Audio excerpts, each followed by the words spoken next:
Welcome back, everybody. My name is Yuntow, and today I got a special treat for you. We're doing Tournament of the Stars, which is the new comp season and is going on right now. Right now! In fact, you're about to watch one of the first matches that's even come out so far.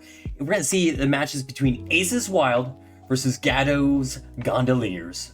Skyrangers of Terra in Division C. And honestly, I could not be more excited right now. So just to clarify for everybody who may not already be aware, this is a 5v5 format. You first have to play a 1v1 to even pick the side that you start on, and then you have a rotation. It will be 5 maps. The maps will be first on Domination for the first 3, and the last 2 will be Assault. Assault probably won't come into play. Now, that's all cool and exciting. What's even more exciting is the fact that it's clan only. That's right. The first drop, you're looking at like a max tonnage of 250 tons, so you're probably expecting quick, like medium to light mechs, maybe occasional assault being thrown in there. No minimum tonnage. You don't have to, but you can't go beyond 250. You could go lower if you really want to. You want to surprise the opponents. Drop 2, we're looking at about 300 tons. Drop 3, 350 tons. Drop 4, 400 tons. And drop 5, you guessed it, no max tonnage. 500 tons is totally on the table. But with a 5v5 clan mode, there's a lot of stuff that can happen for it. These matches, I'm going to already assume and expect they're going to be nice, quick, maybe a little dirty. Maybe you'll see your little blue lasers, but with, being such a small lobby mode, honestly, you're going to have a lot of stuff going on. So I will be your caster for this evening, and I think that we're going to have a wonderful time hanging out. Easy shout out, though, not only to Aces Wild and to Gado's Gondoliers, to, letting me actually cast for them, but an easy shout out to the MW comp community, specifically our admins who are organizing Tournament of Stars. We're looking at Mr. Bear and Blue Devil, obviously some assistance from Kraz and Livish. Thank you everybody for being awesome and amazing and putting all this together. Right. All right, let's go. So once again, this is Emerald Vale Domination. It's a 5v5 clan max only. We're looking at 250 tons max for the group. So honestly, I can't wait to see what they bring. Obviously, you're going to see a lot of the typical stuff, like even though Vipers have been nerfed, Vipers is still very good. You might see some Mistlinks still hanging around. You might see some Arctic Cheetahs. Maybe we'll see an Assault. There's a lot of good Assaults you could bring out in the very beginning of the game. Let's go ahead and get a skirt onto the other side. This will be the playing field. Once again, Domination. So that middle area, that little radar dish right there is going to be the point of contention for everybody. We're going to put the teams to lock in. We're coming over to Aces Wild side with Legend of Keldor running a Black Laner. We have Revostay with a Black Laner as well. Not Bob with a Black Laner. Alex with a Black Laner. And Chorus with a Mistlings. Loving the little speed that we're getting out of this one. We're just going to take a quick look at some of these mechs in just a moment just to see where we're running. We're probably going to see a lot of machine gun fire, a lot of firepower. Look at those machine guns, micro lasers. We got all the small pulses, all the micros. We're going to probably see more and more as we move along. We got more micros, more small pulses. Oh, not Bob looking gorgeous as always. You gotta say, not Bob. Fashion stance is always great. All right, then looking at Skyrangers of Terra, Gado's Gondoliers, we have a Viper from Grey Fox, Gadolium, and another Viper, Fork the Spoonbreaker, and Arctic Wolf, Ninja Fusion, and the linebacker Prime, and another linebacker being polyed by Apostle Burke. Seeing SRM6s coming out of these linebackers, SRM6s and small pulses. We do see the initial first scout coming out of Gadolinium, and I think both teams have fully acknowledged each other. We have Grey Fox getting a little bit of trace fire in the very beginning, dropped down to 95%. Looks like that is the called target as the Aces Wild does move in, trying to see if they can snake it. Trying to corral their momentum so they don't lose it. Looks like we have Gado's ready to receive. Ooh, UAVs coming out from both teams. Look at all those UAVs. More coming out as we wait for the second. We have Revostay actually taking some nasty little burn damage, going down to 93 seats. We see in repositioning coming out of Aces Wall as he tried to catch the left-hand side. But just looking for a weekend, looking for the opening, and here comes the push. We do see the focus fire going on to Ninja Fusion. Ninja Fusion right leg already open up. Will they be able to keep it? Not before we actually see Revostay losing their leg. Great focus fire coming above it. So we have 2 mechs going down in just the same moment. We have a 4v4, everybody, with Apostle Burger winning at 90%. We have Not Bob at 79% as well. A lot of focus fires seem to be focused on the linebackers. Not Bob going down. That beautiful mech does attract a lot of attention. We do see Not Bob getting taken out by Grey Fox. Legend of Keldor seem to be next up from that. Fork the Spinner is able to secure the Legend of Keldor. Now it's a 2v4. All the machine guns, all the chaos. Good focus fire coming out from these teams as Alex does go down next in a 1v4 situation. Can we get Corvus, the Mistlings, using the jump gens, trying to dodge what shots they can, but those SRM6s coming in clutch.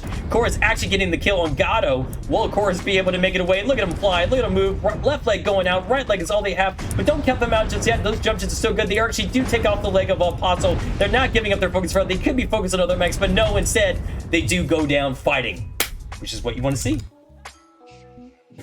And there we go. Match is done. And honestly, I wouldn't be surprised if the rest of the matches like this. But a great fight. We've got a lot of good UAVs going to give the info. We have a lot of good positioning coming out of them. It was a good set by the Black Lanterns. Were able to get their first kill, but the combined firepower of the SRMs and machine guns definitely caused a lot of damage. Here's the match ID for those who need it. Hope you enjoy it. We're going to look at the team stat damage. Looking at from Mechwarriors of Terror, Gado's Gondoliers, we have 408 damage coming from Apostle Berg and that linebacker D. Well done. And we also have from Aces Wild 307 damage coming from that Mislinks, which makes sense because Mislinks was the last one to live, last one to survive. Good fight, good win, and let's move on. Oh, man. All right, root for your people, everybody. I want to see that excitement. I want to see that love, that joy. If you don't want to root for anybody, well, tell me about a favorite mech you want to see. Honestly, I would love to see... what mech would I enjoy seeing? You know, I mean, especially for the final drop, with it being, like, max tonnage, why not see all direwolves? Let's see that happen. That'd be amazing. I would love to see that much tonnage. All right, we started with Aces Wild last time, so let's go and start with Scout Rangers of Terror for their second drop.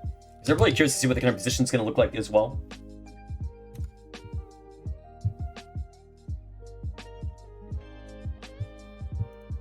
All right, here we go. Teams are loading in. All right, some Scourges of Terror. Gado's Gondoliers. We have an Evan Jag being piloted by Metafox, Grey Fox, and the Arctic Cheetah. We have a Hunchback 2C by Apostle Berg, another Evan Jag coming Fork the Spinner, and a Bloodass Prime. Look at that Bloodass Gado. Beautiful mech, by the way. We're seeing Lerms. Oh, we're seeing 5 LRM-15s coming out with a Narc and 4 medium pulses. We see 4 LRM-20s coming in the Evan Jag. We see the Arctic Cheetah Prime running a Narc and 3 heavy mediums, so that's 2 Narcs for the team as well. Hunchback 2C bringing in 4 LRM-15 Artemises, and then beautiful looking Evan Jag Metafox running 4 LRMs. We see a full LRM drop. Now coming from Aces Wall, we do see 2 Shadowcats, 3 Summoners altogether. The mechs are getting into position. Tiger, love that paint scheme. 2 UAC-10s coming out, 1 Summoner, other Summoner 2 UAC-10s, other Summoner 2 UAC-10s. We do see some high evolution being taken from the 2 Shadowcats. 2 ER PPCs, not Bob, again, always beautiful in every single mech they play. 2 ER PPCs hurting the legs somehow, some way. Now, this is going to be interesting because the Lerms and with the Narcs are able to get some good firing positions if they can get... They probably were hoping for a push, considering what they're bringing out, how far they are spread out. This is kind of what I'm talking about. If they're spread as a team, they can get a lot of value from those Lerms. But the problem is that with those 2 Shadowcats, with those ER PPCs, are going to rain hellfire upon their opponents. It's really... Oh, but it doesn't matter because Zolda Burtonator, whoa, getting rained upon. Look at those Lerms. Great shots coming out from those Lerms. I don't know if there's any Narc or if it's just great positioning provided by Grey Fox to get support. Oh, that right leg almost ready to pop. They do want to kind of full set into this one. Those ERPCs are trying to put out damage as well, but they do get hit by artillery strike, possibly peeling them back. We do see that out of Gado's Gondoliers, we do have Gado at 90% with their Bloodass because that's a big old target. But that Summoner, Zolda Burtonator down to 1 UAC-10 already, right leg ready to pop. Grey Fox getting what shots is able to take that other leg out of it. Now remember, they do have a Narc, so if they can manage to get that Narc, which it being legged, it's going to be an easier time to do so. The lower mechs, knowing how kind of advantage they potentially have, are still trying to get in with their Lerms. We do see more piling through, still hitting, I believe, Zolda Burtonator. Actually, no, we see Alex dropping down to 40%. 1 UAC-10 already gone. Right leg opening up. Ooh, and there goes Gado getting that kill on it. They're trying to get Grey Fox with the shots. Honestly, it's probably going to come down to these Shadowcats to try to do as much work as they possibly can. But seeing how fresh Gado's Gondoliers, yeah, Zolda Burtonator goes down next, it's going to be very difficult. This Lerm drop actually providing great support for each other. That Overwatch for them receiving a push would have been really good, but they were actually stay aggressive with it, using 2 of their Narc mechs quite effectively, as Tiger HD Gaming is just being surrounded by all sides, trying to get in close, trying to put in shots on Fork the Spinner. Fork is getting hit by PPC shots and the 2 UAC-10s, but the Arctic Cheetah, though, in its rear, be able to provide that Narc, be able to provide the lock for their teammates. Is just going to get Lerm. They're trying to deny some of the positioning for it, but Tiger is getting melted. Beautiful mech, great camo, but not enough to keep it going. And it's going to be all up to these Shadowcats of Aces Wild, which are mostly untouched. With the domination zone in play, that it does mean that if they don't either get into range or get some good shots in, it's going to be difficult for them to actually win this fight. Now, again, every kill matters. So if they can get Fork, the Spinner, out of this fight, that is a point towards them. That is looking like what Corvus was trying to do, or Corvus was trying to do. Great shots, actually hitting that Fork right in the center torso. As Cornell, will that artillery strike get more value? It's been okay. Oh, drop down to 45%. We do see that Gray Fox is looking to challenge Not Bob on the high ground of Arena. Will Not Bob be able to fend him off? I actually kind of like the split that Aces Water is doing. They're trying to get the team in between split of them so that maybe they can get more good shots. Gray Fox, though, not liking this at all, is actually moving on up. They do need to see if they can kill Fork before it's too late. Airstrike coming out. Does it actually hit Not Bob? Doesn't look right around. We do see Fork finally going down. When those shots that Chorus was putting out, doesn't surprise me too much, and that's good. That's what they need. They just need to get as many kills as they can. There's plenty of time to work with. We do see Lerms coming out, but with the ECM coverage probably coming out from the Shadowcats, they might not be able to get good hits on it. We do see, oh, there we go. That's probably the narc coming out of Gray Fox as Chorus is getting lit up right now. And there goes Chorus. So it's all up to Not Bob. Will Not Bob be able to do it? Not Bob full sending down, be like, okay, I want to have some fun. I want to get into the action. All right, let's stop the queue for y'all. And I'll choose the outcome for you a second. Not Bob coming down. Showing what the team leader of Aces Wild can do. Going for Apostle Burke. Again, if they can get this kill, that would be huge for them. We do see that the Lure Mech is trying to pull it back. It is still fairly fresh with all the firepower. Good torso twisting, trying to deny the back shots. Trying to get close enough to actually get the kill. But the domination zone does coup over. But to Aces Wild's credit, they didn't die. So we're not able to get full points against Aces Wild for this match. Were they only able to get one kill? True. That still only gives them a couple points. They did win the 1v1, so technically they are sitting at 3 points. There's the published stats for y'all, so you guys can see it. Right here at the bottom for the team leads who are going to be reporting this match. Ooh, look at that damage. We got Gado 551, but closely followed by Metafox 537. Not Bob pulling 513. Chorus also 390. Again, unfortunately for those summoners, it's just a tough fight to make it happen. Tough fight to make it happen. But all things considered, they got a kill. They made some effort. That's what I like to see. And there we go. Moving on. Can you believe it? They brought Lerms. I mean, Alpine Peaks, classic map for Lerms. Like, 2D20s run it not as effectively as Gado's Gondoliers has done it. They did a fantastic job with the receive ready to go if in case there was going to be a big brawl push going into them, to the actual setting up of the aggression with the two narc mechs, especially with Gray Fox. I think Gray Fox probably got some beautiful narcs that needed to happen, and that's what actually led to the victory. Oh, let's go. Oh, okay. I'm so glad that we actually got to see some Lerms out of that. That was amazing. All right, let's go ahead and get this all set up for y'all. Oop. Because, you know, we don't need to see me. We need to see the action. Now, this is the final domination. The last two drops will be a assault mode. I'm not sure how much the assault mode is actually going to get played or messed with. Let's go ahead and start with Aces Wild this time, just so they can get some of the action too. What a beautiful map. So gorgeous. So lovely. This is big brain time. Here we go, and we have from these teams, Aces Wild, Legend of Keldon, ooh, Hellbringer Vroger. Oh, we're looking at large lasers. Loving that greatly. All right, we have Alex in the Night Gear, JK. Oh, not Bob. I love you so much. Running 2-Act 5s, 2-Act 10s. Beautiful. We have another Night Gear running 6 AC2s clouded by Alex. We have Tiger HD Gamer running 6 AC2s, and a Black Lantern, a little scout mech coming out of Corvus. I love the fact that he actually brought a scout mech. It's probably what the 5 tons was for. Now, coming out of Gado's Gondoliers, we do see a summoner coming out of, ooh, Brawl. 6 SRM2s with 4 SRM6s. We do see another summoner bring in by Fork, bringing 5 SRM6 Artemises. We do see another summoner bring in 6 SRM2s, 4 SRM6s. Another one with Gado bringing 6 SRM2s, 4 SRM6 regular. And lastly, the last summoner, 5 SRM6 Artemises by Metafox. So SRM, Summoner Brawl, love the look of it. Beautiful Max, look at that. Ooh, baby. Poop my pants? It's crazy. Just ignore those real quick. Thank you very much for the subs. Appreciate it, y'all. But let's make sure we focus on the gameplay, all right? This is the exciting stuff. Y'all love for me will always be there. All right, everyone will be okay with the ads. The ads were, again, so that we didn't actually have your action interrupted. I will tell a D&D joke here in a second.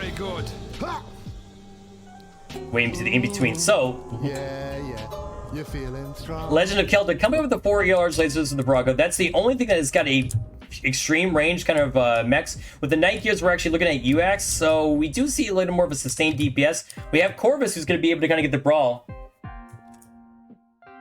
So the Corvus is going to be the big info. I don't see a UAV coming out. I do see the Hellbringer actually spotting the summoners, so they will know these are lure mech, or not lure mechs, but these are SRMs coming out. Corvus with the UAV going out. Will we actually get the full info of this one? At this point, Corvus just needs to get out of there. Does not want to be in this situation. This is a scary situation to be in. Let's see what kind of setup Aces Wall does to over to receive this push. We do see a little bit of Overwatch coming over. One mech, Alex taking it up to the right with the UX going. Tiger HD Game taking the low ground. Not Bob and Legend of Kelta taking the left-hand side. Hoping to have these mechs go straight in the center. Nice airstrike, however, was not good enough.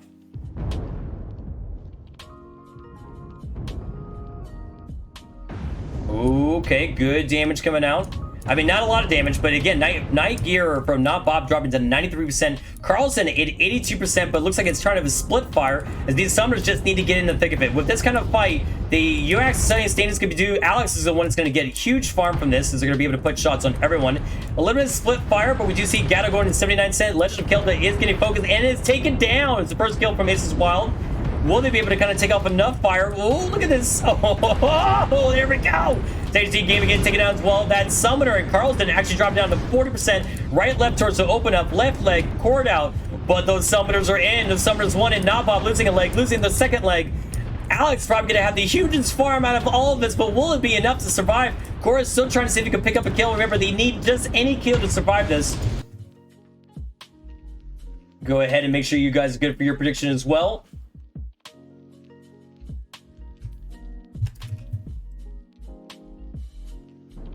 Oh, and there we go. You guys are gonna have to check this out quick. Oh, I mean, those summoners, once they got in, got so close. But notice Carlson. Carlson's 16%. Look at that mech. Look at that damaged mech. Oh, Carlson, way to wiggle that mech around. You look good, though. Love the little Steiner icon. Good job. Honestly, it was a tough receive to actually have. It was difficult to make that happen. But there's your match ID, everybody. Team stats, let's look at that damage. Gadolium, 510 damage coming out of that Summoner B. And then coming out of Aces Wild, yep, we called it. 469 coming of Alex. Alex, great job, great fight.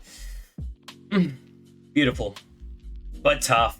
And again, this is fine. Now, I think Aces Wild really needs to start picking up some of these kills if they're going to have a hope to get a lot of value out of these matches. But again, these are difficult times. You know, you're at this point, you're just trying to get what you can and what you got. And with the brawl push happening, I think Aces Wild was hoping there would be a little more of a range game. The sustained DPS was there, but it just wasn't quite focused enough to take out any of those mechs, especially of how close they got in there. Great scouting by Corvus, just wasn't quite enough. All right, so Aces Wild, you got an uphill battle, but I believe in you. I hope there's other people who are fans of Aces Wild because they need your support right now. Give them your love, give them your cheers, because my goodness, these fights are difficult, and honestly, the stress level of the first week is always really tough for some of these teams. All right, I believe we started with Aces Wild last time, so let's go and move over to Gado's Gondoliers so we can take a look at what they're going to be bringing to the table. Now, it is an assault mode, so maybe we'll see some cap shenanigans. I kind of doubt it, to be honest with y'all. I feel like we're just going to see some straight-up fighting, straight-up combat.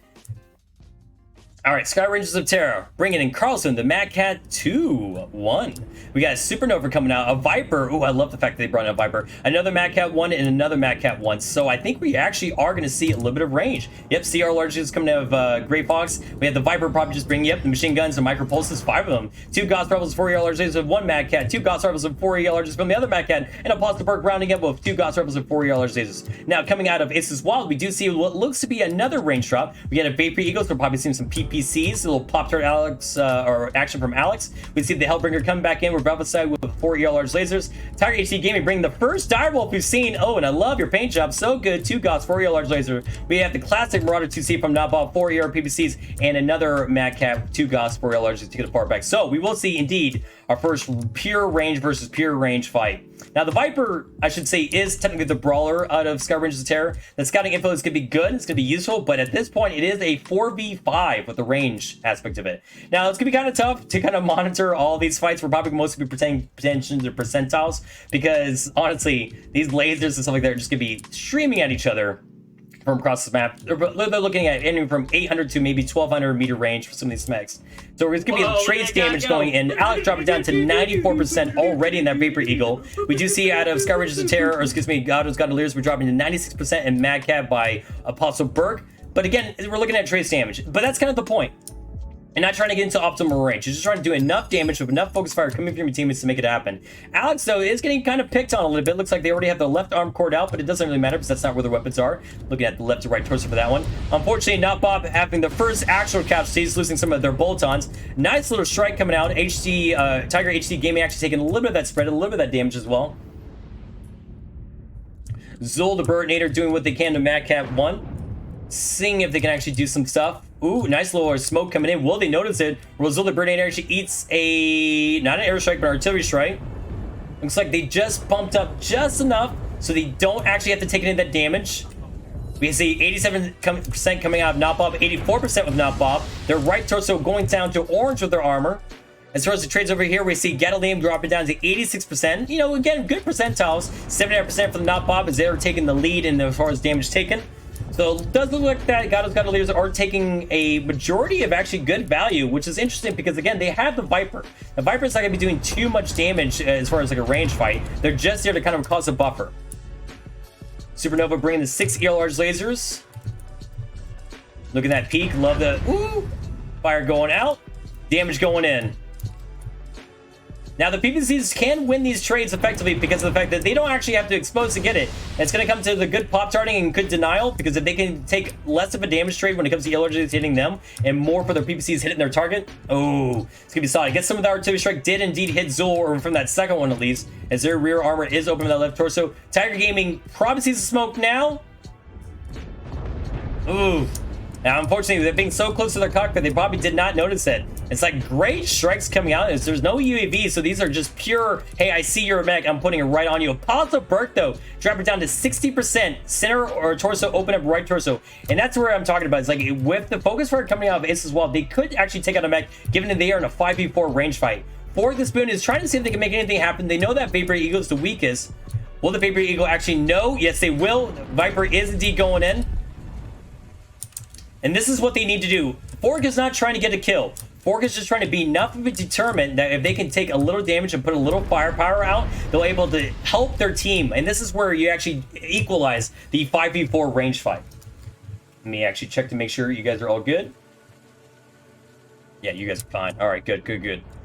Looks like Riverside is trying to see if they need to offer some assistance, so it's becoming a 3v4. UAV being taken down by Tiger HD Gaming, trying to make sure they at least don't have that info. Fork is fine with just actually hanging out over here. They don't really need to do anything else. They've done their job just by being distraction force, taking some of the line of fire, coming away from their allies, and actually focusing on them instead, because effectively these two mechs are pseudo-corralled. Like, we still see Riverside in there helping her, trying to do what they can, trying to put out what fire they can with their large lasers. Apostle Burke still taking a brunt of these attacks, dropping down to 60%. Right torso still open at the most, center torso as well.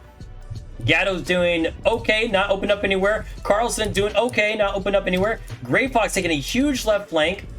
Still sitting pretty with the 6 large lasers though. Alright. Looks like we have a pretty even spread from you guys voters out there thinking that maybe Ace Wally could bring this back. I hope so. I like seeing really good games that are nice back and forth games. Not Bob putting out those 4 PPCs. Mech still beautiful, even damaged. Right torso ready to pop though. So that's going to be a difficult one to actually see.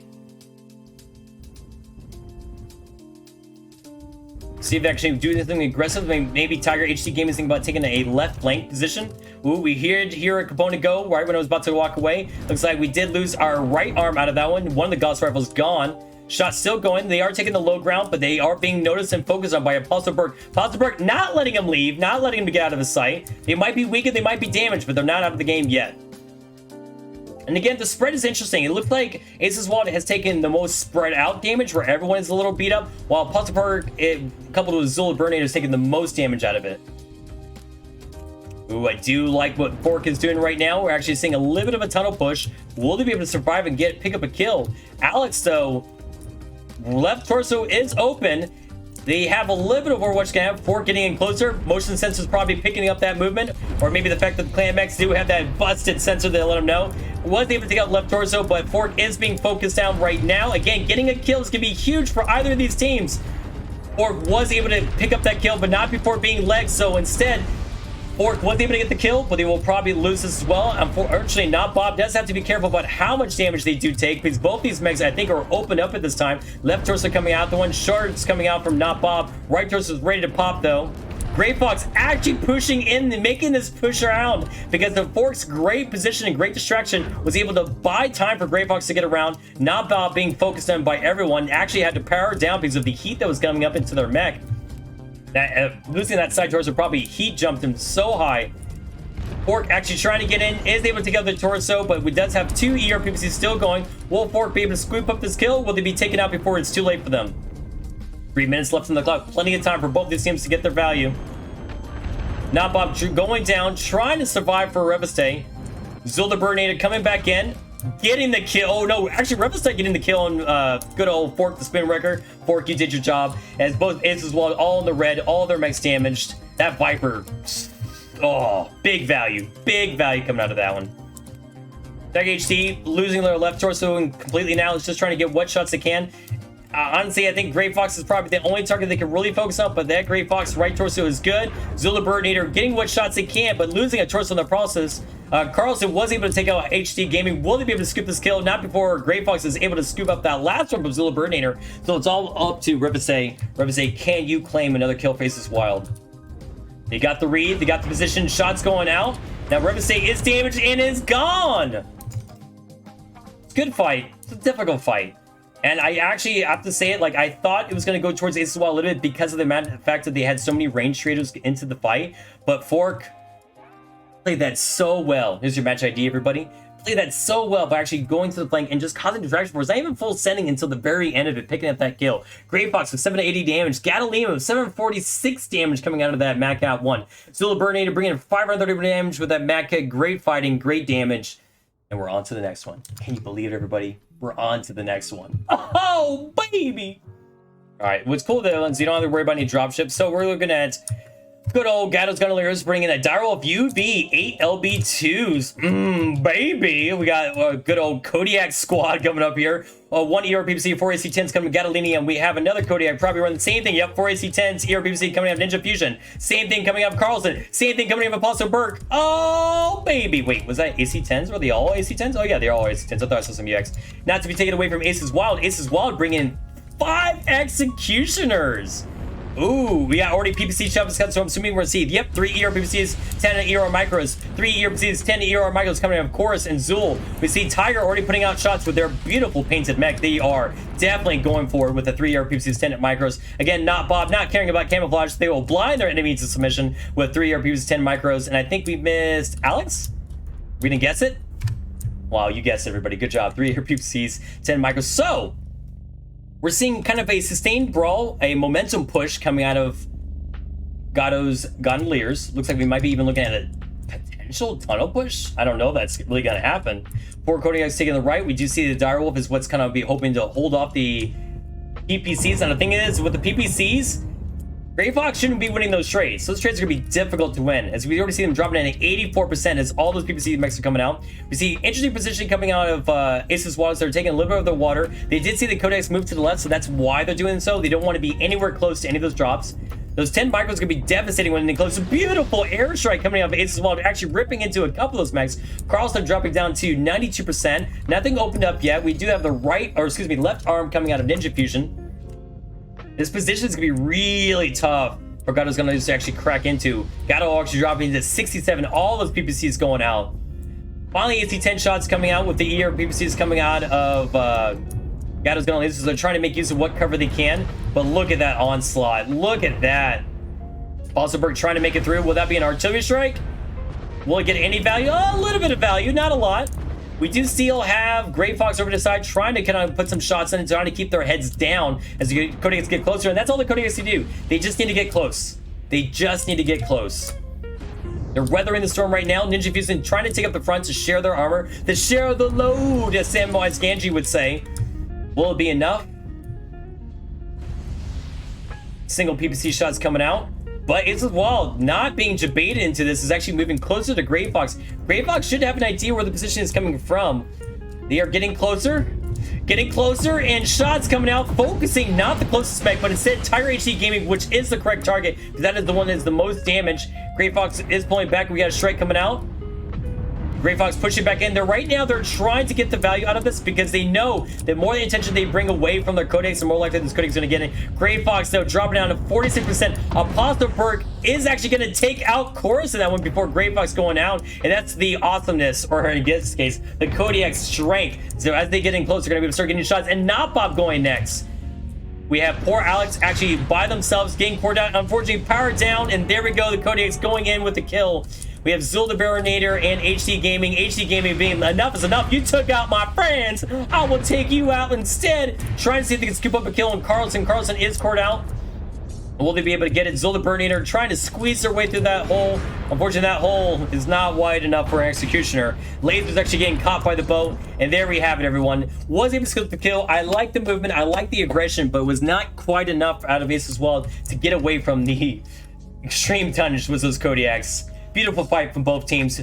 I love seeing these kind of fights where you actually have different dynamics coming out of both those teams. And we thought we were going to see pure range. We saw a little bit of hybrid range, but honestly, that's why you can't underestimate these teams, everybody. Gado bringing 770 damage coming out of it. We have Alex bringing 529 out of Aces Wild. Again, there's your match ID in case you missed it. There we go, everyone. Beautiful, amazing, wonderful, delicious, everything in between. All right, everybody.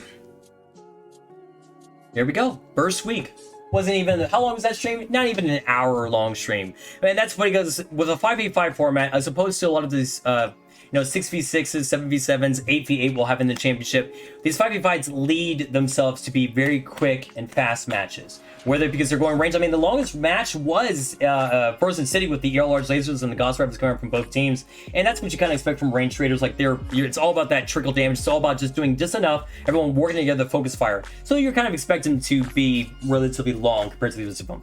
But again, I love the different dynamics we saw out of Gado's Gondoliers. They brought Lerms, they brought push deck brawl, they brought range, they did a little bit of everything these drops. And again, Aces Wild did relatively the same. They didn't bring any Lerms, so you might need to pick that up or something like that. But they brought what they know they were good at. They were good at doing range. They were good at doing a push deck brawl as well. A little bit of quick brawl in that first match. And honestly, I think it just came down to a little bit better focus fire coming out of Gado's Gondoliers and a great thought process. Again, I have to give it up to Fork Spoon. In my opinion, Fork, you won that drop for your team on Frozen City. Absolutely. Your positioning was so good. Just not even full sending the very beginning, just being a distraction in the beginning of that made the fight. So again, everybody, this has been Tournament of Stars. Once again, brought to you by the wonderful MW comp community. This has been organized by Mr. Bear and Blue Devil Spawn with, again, assistance from Kraz and assistance from Livish to just try to make it easier, make it possible to do this kind of shenanigans, all this kind of action. With the stuff that's kind of experienced in what you see in this comp season, if you haven't done it yet, if you haven't participated in comp, really join the MW comp channel. They have a lot of great people. They self-organize their comp channel, so it makes it very easy for you to find teams and pick up people. 2D20 is actively participating. We actually were able to bring in 2 teams for ourselves. I know self-plug, but you got to do it for the 2D20. Salvage Crew is actually sitting in the same division as we just witnessed, Division C. And we got our good old freebooters coming out for Division G. We have more of those matches coming up. I'm hoping I can catch my homies Division D or Division G's matches hopefully this Friday, but we're also going to have our own personal match this Friday. We'll have the 5-minute delay. I won't be casting, obviously, because that'll be way too difficult, but we'll be definitely showcasing the match as well. So come by, come enjoy, give a follow, support your teammates, support all those people involved. Take care of yourselves, and I'll see you in the next one. Later.